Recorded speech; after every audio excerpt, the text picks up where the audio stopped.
En verdad les digo, donde quiera que este evangelio se predique en todo el mundo, también se hablará de lo que ésta ha hecho para memoria suya.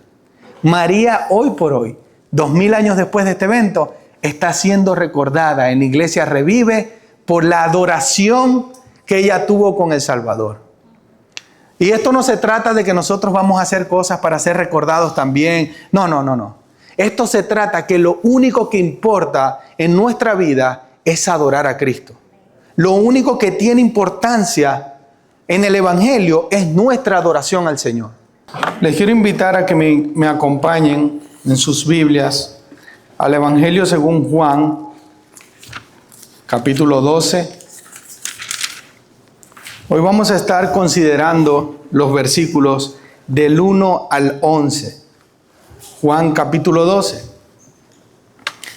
Antes de comenzar, hermanos, quisiera recordar un poco lo que ha estado pasando hasta este momento. Y como decía nuestro hermano Melvin en la oración, Jesús había resucitado a Lázaro después de que él murió y estuvo 4 días muerto, sepultado en una cueva. Y sin embargo, Jesús, con el poder de su palabra, lo llama por su nombre, lo resucita y él sale caminando. Y en el capítulo que vamos a estudiar el día de hoy, vamos a ver un evento que de verdad causa mucha curiosidad, porque está Lázaro comiendo con los otros discípulos y está literalmente resucitado. Y esto es algo que no solamente impacta ahorita al leerlo, sino que causaba una conmoción emocional para los que estaban ahí, que verdaderamente valía la pena conocer este momento y vale la pena todavía nosotros conocerlo, creerlo, para que de esa manera podamos amar a Cristo por el poder de lo que Él puede hacer. Antes de comenzar, hermanos, quisiera que pensemos en una situación que es bien común. Y es que todos nosotros, los que hemos tenido hijos, le ponemos un nombre a nuestros hijos de acuerdo a lo que nosotros queremos que represente. Y no solamente nosotros lo hacemos con nuestros hijos, sino que también lo hicieron nuestros padres con nosotros. Y usted no puede ver un niño llamado Judas. Y usted tampoco seguramente se llama Judas. Usted escucha nombres muy bonitos como Sofía, Orlando, Jeremías, el profeta, Isaías, Jacob, Isaac, nombres hermosos que siempre representan algo para la cristiandad. Pero usted seguramente no se ha encontrado con un Judas. De hecho, la palabra Judas es ya casi un sinónimo de traición. Usted, para ser más bíblico e insultar a una persona, usted le dice Judas. Usted le está diciendo traidor, malo, avaricioso, codicioso. Sin embargo, en la historia de la cristiandad han existido muchos Judas. Y todavía, lamentablemente, con nosotros, aunque no se llamen así, existen muchos Judas, que son hermanos que de una manera se visten de piedad, pero su corazón está muy lejos del Señor. Y en este evento que vamos a analizar el día de hoy, vamos a encontrar cómo el extremo de la traición, del odio, de la envidia, se va a encontrar con el extremo de la adoración, del amor, de la misericordia, de la transformación de Jesús. Así que le invito a que leamos juntos este capítulo 12, que viene justamente después de que se arma un complot en contra de Jesús y también del pobre Lázaro, que ya había muerto y le tocaba volver a morir. En el capítulo 11, versículo 45, vemos cómo hacen todo este complot y Jesús termina yéndose a una ciudad al norte cercana llamada Efraín. Ahora, vamos a leer desde el versículo 1 del capítulo 12 al versículo 11. Y dice así: Entonces Jesús, 6 días antes de la Pascua, vino a Betania donde estaba Lázaro, al que Jesús había resucitado de entre los muertos. Y le hicieron una cena allí. y Marta servía.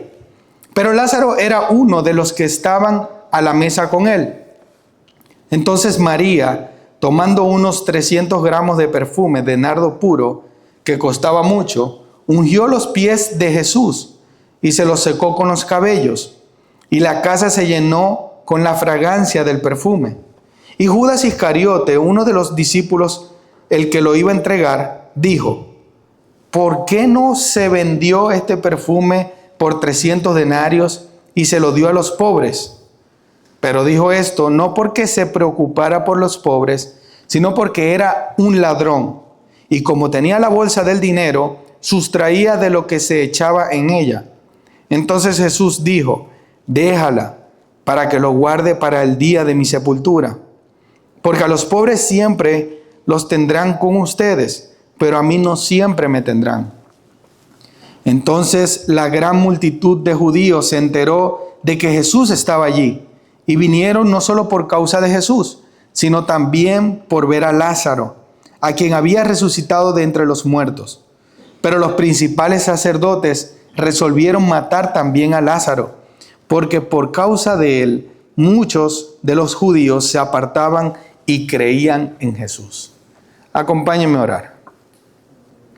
Padre Santo, te damos gracias por este hermoso día. Gracias, Señor, porque tú eres bueno y nos permites ver un ejemplo de lo que tú vas a hacer con nosotros un día al resucitarnos. Ayúdanos, Señor, a poder comprender el significado de este texto y que nosotros de esa manera podamos aplicarlo a nuestras vidas. Te amamos, Dios, porque tú nos has permitido estar vivos hoy para conocer tu evangelio, para amarte, para glorificarte con nuestras vidas y para también, Señor, poder predicar este evangelio. Padre Santo, ayúdame a mí, imperfecto, a poder predicar esta perfecta palabra, Señor, que tú has inspirado para la gloria y la honra de tu nombre. En el nombre de Jesús. Amén y amén. Hermanos, este sermón lo he titulado La penúltima cena. Y aunque esta no es técnicamente la penúltima cena, porque esta es una cena que se hizo unos 6 días antes del día de la crucifixión de Jesús, esta es la penúltima cena que Jesús hace de una manera, digamos, tranquila, amena, con los discípulos y con un punto de vista evangelístico, si se puede decir. Y para ello vamos a considerar estos versículos considerando 4 puntos. El primero, que lo vamos a ver en los primeros versículos, es cenando con el muerto. El segundo es la adoración que importa. El tercero, en los versículos del 6 en adelante, los falsos santos. Y por último, vamos a ver cómo todo esto termina con el último punto que se titula Muchos creen por sus obras. Ahora, hermanos, para tener un poco de contexto, ya Jesús, desde el comienzo de su ministerio, había estado desapareciéndose cada vez que lo iban a perseguir. Usted ve muy repetidamente decir el Evangelio de Juan: aún no ha llegado mi hora. Jesús repetía varias veces cada vez que estaba predicando el Evangelio y provocaba una persecución hacia él, de que él decía: aún no ha llegado mi hora. Esto quiere decir que Jesús tenía el control de cada minuto de su ministerio. Juan capítulo 2 versículo 4, Jesús, cuando estaba en las bodas de Canaán, dijo: aún no ha llegado mi hora. Después en el capítulo 7 versículo 30, cuando lo intentaron arrestar aquí mismo en Jerusalén, él dijo: aún no ha llegado mi hora. Y por último, en el capítulo 8 versículo 20, cuando él estaba enseñando en el templo, él volvió a repetir: porque aún no ha llegado mi hora. Sin embargo, después de esta ocasión, como ya lo estuvimos hablando, ahora que se acerca la pasión de Cristo, la semana que comienza, esa semana de persecución que lo lleva a la muerte, ya no se encuentra más en el Evangelio que no había llegado su hora. Y precisamente por eso es que Jesús se empieza a acercar a Jerusalén para que sus enemigos lo pudieran tomar. Después podemos ver en el capítulo 12, versículo 23, que Jesús dice, ha llegado la hora para que el Hijo de Hombre sea glorificado. Desde una perspectiva humana, nosotros vemos esto como que ha llegado la peor hora. Y ciertamente fue un tiempo de sufrimiento para el Señor. Pero Jesús sabía que esto se iba a convertir en la mejor hora para todos los seres humanos que iban a poner su fe en Él. Jesús sabía que este iba a ser el sacrificio que nosotros hoy por hoy íbamos a estar predicando y a estar disfrutando de la muerte y de la resurrección de Cristo. Ahora, hermanos, después de que Jesús resucitó a Lázaro, Él se va al norte de Jerusalén, a una ciudad que se llama Efraín. Y ahí se esconde o huye o sencillamente se aparta para no ser atrapado, sino para ser atrapado justamente en el momento que Él tenía que hacerlo, que era el día de la resurrección de Cristo, que iba a ser una semana después.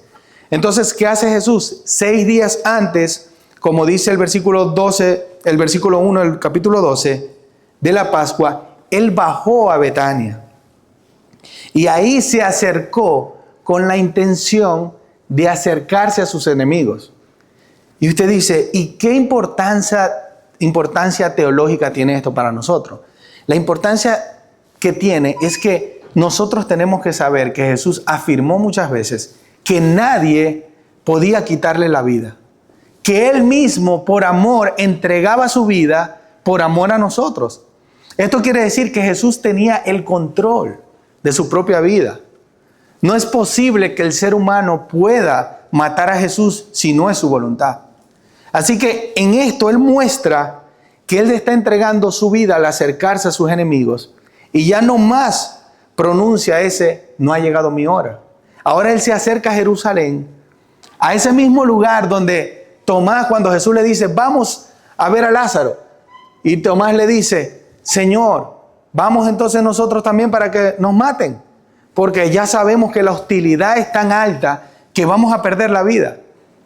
Pero Jesús va allá y no lo matan, porque no se cumple lo que el ser humano quiere que se cumpla. Se cumple lo que Jesús ha predeterminado para el ser humano y para su propia vida. Y fueron allá, estuvieron cerca de los enemigos y no le pasó nada. Pero en este momento era el momento que Jesús tenía que acercarse a sus enemigos para que se cumpliese el plan de salvación. Recordamos también que ya había sido amenazado varias veces de ser apedreado. La posibilidad de ser apedreado era altísima, pero Jesús sabía que 5 días después iba a estar levantándose en esa cruz para glorificar al Padre por su grandísima obra en la cruz de redención del ser humano y de toda la humanidad. Ahora, hermanos, ¿cuánta curiosidad causaría este acercamiento de Jesús a Jerusalén? Jesús había sido el resucitador, vamos a llamarlo así de ahora en poco. Y venía el resucitador que un día resucitó, y vamos a llamar al Lázaro el resucitado, al resucitado. Pero qué curiosidad causa ver no solamente al resucitador, que era Jesús, que todavía no había resucitado Él, sino ver a una persona que había estado muerta por 4 años. Qué curioso era verlo y a mí me causaría intriga conocer qué te pasó, qué viviste esos 4 noches que estuviste muerto, qué sentiste, qué viste, cómo te fue, porque nosotros hablamos de la muerte y la resurrección de Lázaro muy rápido, pero no nos preguntamos por un momento qué estaba pasando con Lázaro mientras estaba en el sepulcro. Él no estaba ahí técnicamente muerto y sin conciencia. Él estaba consciente. La palabra de Dios nos dice que todo el que muere va a la presencia del Señor. Entonces, ¿qué estaba pasando aquí cuando Lázaro estaba muerto? Y la realidad es que no se sabe nada de lo que Lázaro habló o mencionó después de que fue resucitado. Era simplemente un show lo que estaban viendo ellos. Ellos estaban viendo una persona que había sido resucitada, pero él no podía, y muchos estudiosos creen que Jesús le prohibió decir que había visto o que había oído. Entonces, Lázaro estaba ahí cenando, mostrando que su cuerpo había sido resucitado, contrario a lo que creían los fariseos, especialmente los saduceos, de que el cuerpo no iba a resucitar físicamente, literalmente. Ellos creían en una resurrección alegórica, como una resurrección espiritual. Tu cuerpo, como muchas veces lo vemos ahora, de un caso de resurrección, de que es reencarnación, de que ahorita sentí que mi mamá estaba aquí porque el gato entró y se me quedó mirando por una hora. Esas son las cosas que vemos ahora. Pero la realidad es que el Evangelio nos enseña que nosotros vamos a ser literalmente resucitados. Y cuando muramos vamos a estar en presencia del Señor, y después este cuerpo que tú tienes, y no te preocupes, si va a ser glorificado y usted está enfermo, no se preocupe, que va a ser un cuerpo sano. Y si usted tiene un cuerpo que a lo mejor no le gusta mucho, no se preocupe. Yo tengo esa esperanza. Cristo nos va a resucitar glorificado y en nuestro prime, como se dice ahora. Ahora, Lázaro estaba ahí, estaba comiendo al lado de Jesús. Y cuando él está en ese momento, en ese lugar, muchas personas se acercaron ahí para conocer qué era de Lázaro, que cómo estaba él relacionándose con la humanidad. Sin embargo, también se encontraba Marta. Recuerden que Marta es esta mujer entregada al servicio, que le preparó un banquete a Jesús. Todo el pueblo de Betania, después que Jesús se fue, como que dejó una sensación de entusiasmo. El que resucitó se retiró y ahora viene otra vez a estar aquí con nosotros. Queremos ver cómo lo podemos recibir de la mejor manera, ese Cristo que murió ese Cristo que murió Lázaro y que lo resucitó. Ahora, ¿cómo lo vamos a recibir? Vamos a recibirlo de una manera especial. Porque este día no se celebraba nada especial. Se celebraba de que Cristo, de que el Mesías había resucitado a Lázaro. Entonces le prepararon una cena y estaban todos cenando con él, un banquete. Marta estaba sirviendo. A pesar de que ella es la misma Marta que se afana por el trabajo, ella aquí, el texto dice que Marta servía otra vez. Entonces, en este momento estaban todos reclinados comiendo con Jesús y ahí estaba Lázaro. Marta también la recordamos como esa mujer con fe que le dijo al Señor: si hubieras llegado antes, mi hermano Lázaro no había muerto. ¿Qué le podría decir Marta en este momento cuando Lázaro estaba ahí sentado, vivo, cenando con Cristo, disfrutando de una cena, y que ella misma le había dicho: si hubiese llegado antes, mi hermano Lázaro no había muerto?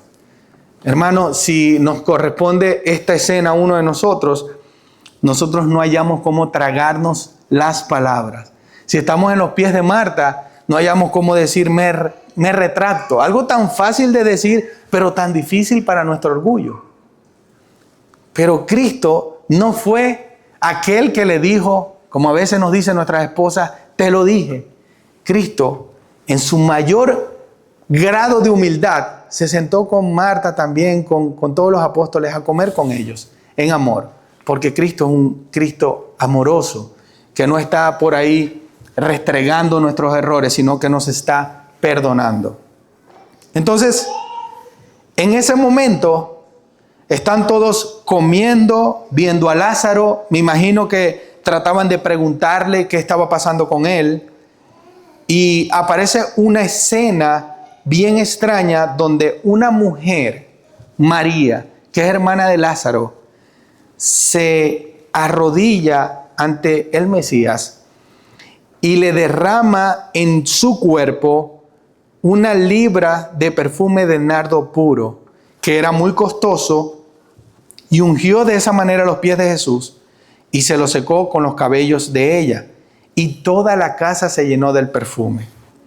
Hermanos, este es un evento que usted lo puede revisar no solamente en el Evangelio de Juan, sino también lo tiene en el Evangelio de Mateo, capítulo 26, versículos del 6 al 13. También lo puede ver en Marcos, capítulo 14, versículos del 3 al 9. Este suceso no está en Lucas, como muchos confunden una escena similar. Lo que sucedió en Lucas no es este mismo evento. Entonces, tenemos este evento donde María está derramando un perfume muy costoso a los pies de Jesús. Si ponemos a hacernos cuentas, este perfume al día de hoy costaría alrededor de unos $70,000 americanos. Eso representa, quizás para nosotros esto no es tan impactante, porque en este país la gente tiene un salario promedio anual de 50,000 a 100,000 y los más bendecidos, si se puede decir, hasta más. Pero lo que sí es cierto es que $70,000 es un salario importante para una persona al año en este país de primer mundo. Pero si lo relacionamos con algún país como el de nosotros, como Colombia, esto representaría 5 años de salario para un colombiano promedio. Para El Salvador unos 8 años. Para Perú unos 9 años de salario. Ahora usted imagínese lo que es derramar 8 años de trabajo en el cuerpo de Jesús. Y en este momento todavía Jesús no había resucitado. Es decir, que esta mujer tenía fe en Jesús por lo que había visto en él, por los milagros que había hecho desde el capítulo 1 al capítulo 12. Era una fe, créame, que me encantaría decir que yo también lo haría, pero yo hubiese guardado el perfume hasta después de la resurrección. Para poder decir, este es el Cristo verdaderamente. Porque mire, los milagros que hizo Jesús son incontrovertidos. Es imposible no creer en un hombre que está resucitado, comiendo, bebiendo y disfrutando de una cena. Pero esta mujer, un perfume que había guardado, según algunos estudiosos, por muchos años, lo derramó en una cena, en un momento, $70,000 en el cuerpo de Cristo. Ahora, hermanos, esto no se iba a quedar así. María no iba a ser recordada por lo que ella había hecho en su vida o por lo que ella había caminado. La Biblia dice que el mismo Jesús dijo, en verdad les digo, donde quiera que este evangelio se predique en todo el mundo, también se hablará de lo que ésta ha hecho para memoria suya. María hoy por hoy, 2000 años después de este evento, está siendo recordada en la iglesia Revive por la adoración que ella tuvo con el Salvador. Y esto no se trata de que nosotros vamos a hacer cosas para ser recordados también. No. Esto se trata que lo único que importa en nuestra vida es adorar a Cristo. Lo único que tiene importancia en el Evangelio es nuestra adoración al Señor. Y eso era lo que estaba haciendo María en este momento. Ahora, hermanos, esta escena está hermosa y estamos viendo la adoración, la misericordia, la humillación de María, que le secó los pies con su cabello. Y su cabello para la cultura representaba lo más glorioso de la mujer. Ella con este acto le estaba diciendo al Señor, Señor, yo te doy toda la gloria a ti, porque le secó los pies con su cabello. Hermanos, en la tradición judía estaba prohibido que a los esclavos se les permitiese tener un grado de humillación tan alto como para humillarse y secar los pies de otra persona con sus cabellos. O sea, esto estaba prohibido. Esto era algo como no puedes humillar de esa manera a un esclavo.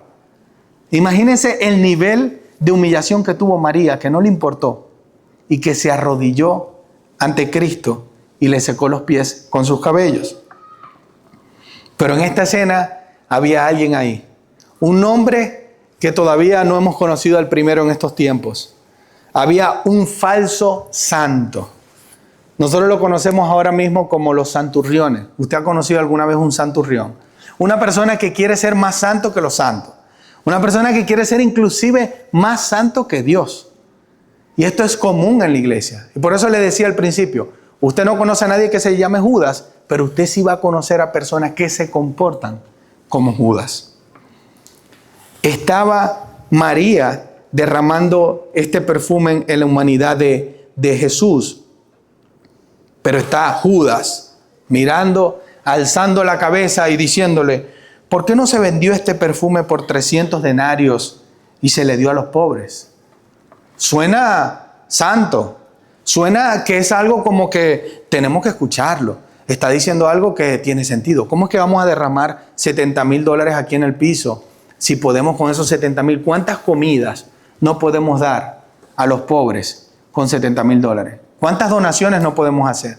¿Cuántos niños de África no pueden alimentarse con una donación de $70,000?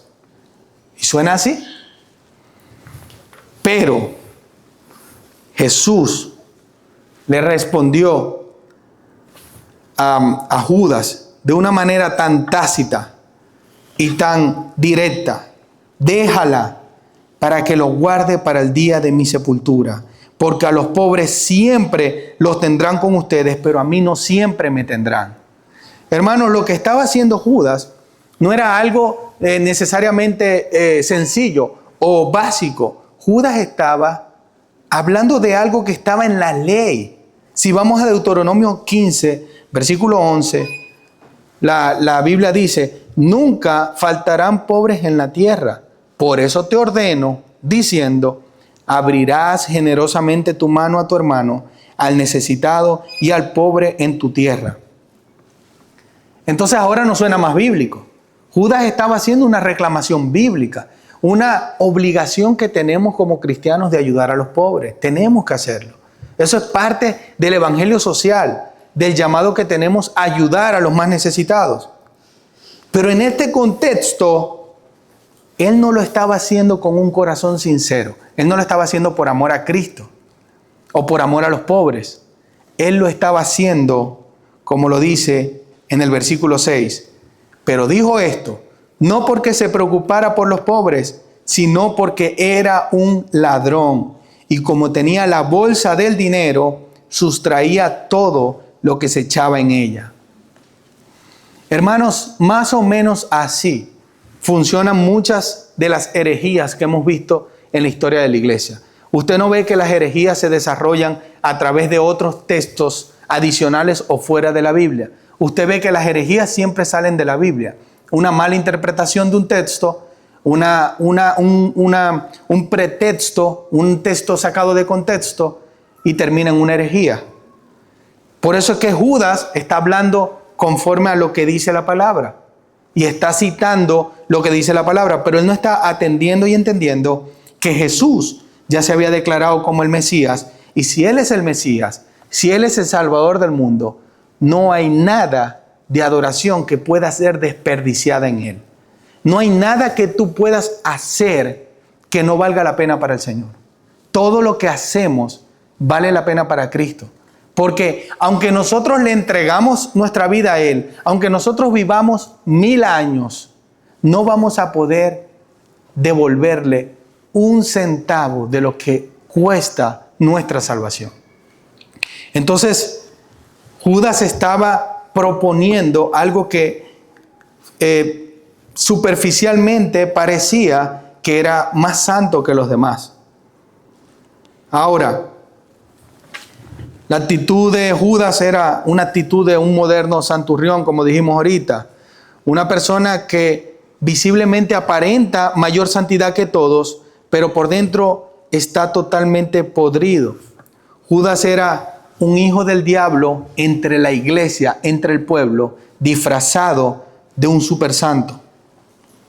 Ahora, hermanos, estos hermanos los encontramos todavía en la iglesia, lamentablemente. Yo creo que en esta iglesia no, y le oramos al Señor porque en esta iglesia esté libre de eso. Pero en la iglesia invisible, en la iglesia visible, se encuentran lamentablemente muchos hermanos que tienen apariencia de piedad, pero negarán su poder. A tales evita. Por eso el apóstol Pablo es tan cuidadoso, advirtiéndonos no de la gente del mundo, no de la gente que está en el mundo abiertamente teniendo unas vidas perdidas, mundanas. El apóstol Pablo nos advierte de los que están en la iglesia, de los que parecen que son cristianos, pero su corazón está muy lejos del Señor. Y la enseñanza que nos deja Timoteo, 2 de Timoteo capítulo 3, al final, a los tales evita. Hermanos, después de ver esta adoración de María, de cómo ella estaba derramándose en Jesús, Jesús le respondió: déjala para que lo guarde para el día de mi sepultura. María estaba teniendo una fe en que ya sabía que Cristo iba a morir y por eso lo estaba preparando para su sepultura. La Biblia dice que todo se llenó con esta fragancia. Imagínense una fragancia tan costosa, cómo iba a oler. Era una fragancia importada de la India y por eso era un aceite que olía muy bien y que había sido derramado en Jesús. Ahora, la elección de Judas, nosotros nos preguntamos, si Jesús sabía que Judas iba a ser el que lo iba a traicionar y era un ladrón y estaba teniendo la bolsa del dinero, ¿por qué Jesús elige a Judas como el tesorero de su ministerio? Porque Judas fue el tesorero por los 3 años que tuvo Jesús de ministerio, siendo el que llevaba las finanzas. Y la realidad es que de los 12 apóstoles, solamente Judas era judío. Los demás eran galileos. Y como ustedes sabrán, si nosotros consideramos la actualidad, nosotros sabemos que los judíos tienen un talento especial para el manejo del dinero. Usted cuando ve a un judío, usted raramente lo ve sin dinero. Usted lo ve bien acomodado, como decimos nosotros ahora. Y es porque ellos tienen una serie de reglas donde administran bien, donde guardan, donde tienen una disciplina para el dinero. Entonces Jesús tenía que elegir conforme al don de cada uno. Y dijo, bueno, este puede manejar el dinero. Claro, él tenía el don, pero tenía también el don de ser el hijo del diablo que sustraía todo de la bolsa. Entonces, Jesús eligió correctamente a Judas como el tesorero porque era el don que él tenía. Él podía administrar el dinero.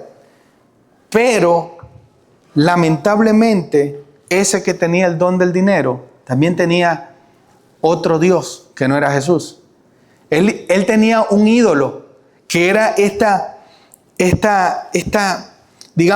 advertencia que nosotros no podemos olvidar nunca, que es la raíz de todos los males, es el amor al dinero. Él tenía un amor por el dinero, una pasión por el billete. Y quiero que volvamos un momento atrás, en el momento que María está derramando eso. Son $70,000. ¿Usted se imagina lo que estaba pensando Judas, un idólatra del dinero? Un hombre que tenía como raíz, como Dios, el dinero.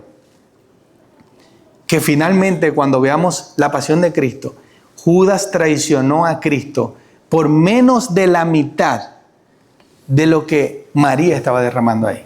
Técnicamente serían unos $20 y tantos mil que le pagaron a Judas por vender al Mesías. Usted ya se puede imaginar, cuando retroceda la escena, qué estaba sintiendo Judas cuando María estaba derramando eso. ¿Qué no haría yo con ese dinero? Él no estaba pensando en los pobres. Aquí nosotros vemos el verdadero corazón de él.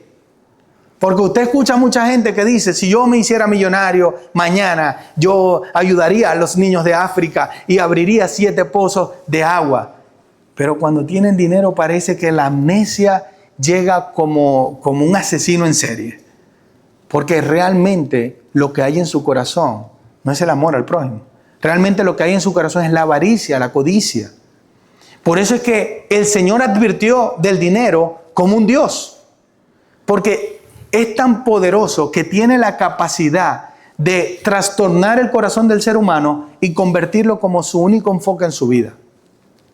Y esta es la mayor batalla que tenemos los seres humanos, en aferrarnos a los deseos de nuestro cuerpo, y tiene que ver con el amor al dinero y el deseo por el dinero. Y Jesús le responde. Y fíjense la sabiduría de Jesús al responderle cuando él quería decir acerca del dinero. Porque a los pobres siempre lo tendrán con ustedes, pero a mí no siempre me tendrán. Hoy por hoy han pasado 2000 años y todavía tenemos muchos pobres. Nosotros vemos la pobreza que no ha cesado. Esta es la palabra de Jesús. Esto no quiere decir que no ayudemos, esto quiere decir que es algo que no se va a acabar hasta el día que Cristo venga. Ahora, hermanos, Esto es lo que María sí entendió y Judas no entendió. En la segunda parte del versículo 8. Pero a mí no siempre me tendrán. Nosotros tenemos hoy por hoy el tiempo de adorar a nuestro Señor mientras estemos de este lado de la eternidad. Después que muramos, lo vamos a adorar eternamente y felices. Pero si tenemos una oportunidad de colaborar con lo que Él nos envió a hacer, es ahora que estamos vivos. Ahorita es el momento de invertir en las mansiones celestiales. Ahorita es el momento de no perder el tiempo con pasiones de este mundo, con distracciones. El hermano Melvin, cuando oraba, él decía, nosotros tenemos un llamado que es evangelizar. Pasamos 7 horas hablando de fútbol, hablando de otras cosas con mucha facilidad, pero no podemos pasar tiempo hablando de nuestro Cristo. ¿Y saben por qué? Porque muchas veces no lo conocemos. Y cuando empezamos a tener preguntas intrincadas acerca del Evangelio, no sabemos qué diría el Mesías, quién es el Mesías, cómo actúa el Mesías. Entonces necesitamos aprovechar a ese Cristo que está con nosotros y nosotros estamos aquí revividos como Lázaro. Ya Cristo nos revivió de manera espiritual y tenemos ahora que adorarlo con nuestras vidas. Luego de esto, versículo 9, los últimos versículos, dice que entonces una gran multitud de los judíos se enteró de que Jesús estaba allí y fueron, no solo por causa de Jesús, sino también para ver a Lázaro, al que había resucitado de los muertos. Al enterarse, no solamente van tras Jesús, sino que también van a buscar a Lázaro. El pobre Lázaro, que ya había muerto, dijo, bueno, ahora me toca morir otra vez. ¿Y ahora cómo voy a sentir? La primera vez no me dolió mucho, me enfermé, ahora ¿cómo va a ser?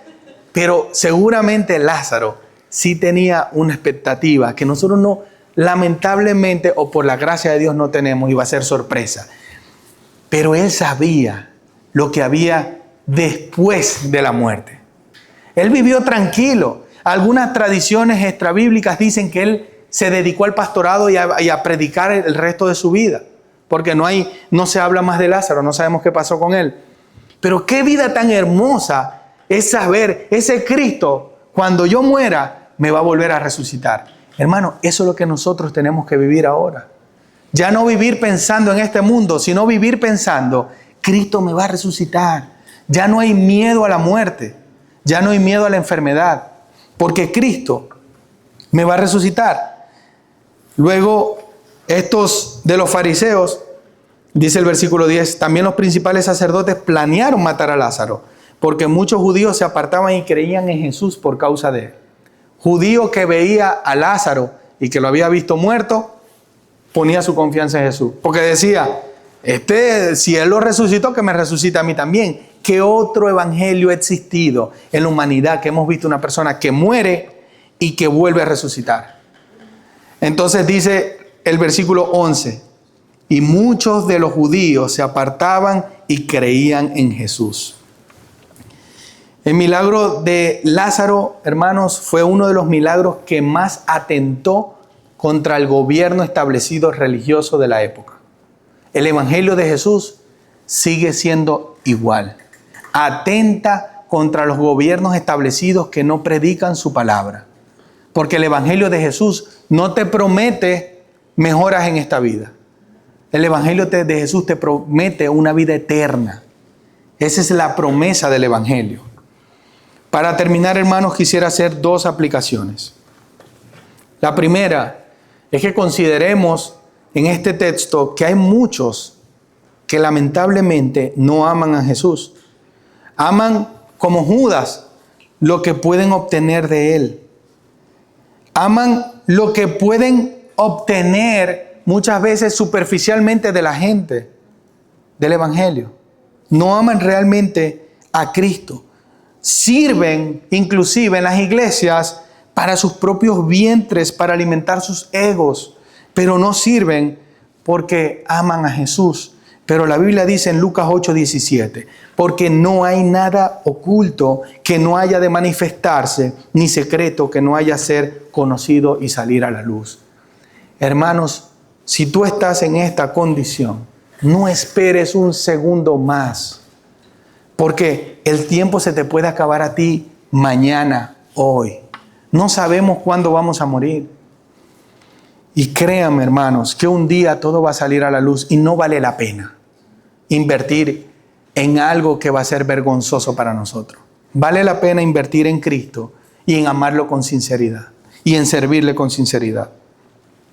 La segunda aplicación, hermanos, tenemos que considerar, así como Lázaro se sentó a la mesa con Jesús, siendo resucitado por él un día, todos nosotros seremos resucitados y vamos a estar comiendo con nuestro Señor en las bodas del Cordero, ese matrimonio eterno, esa consumación del matrimonio eterno con Jesús hasta la eternidad.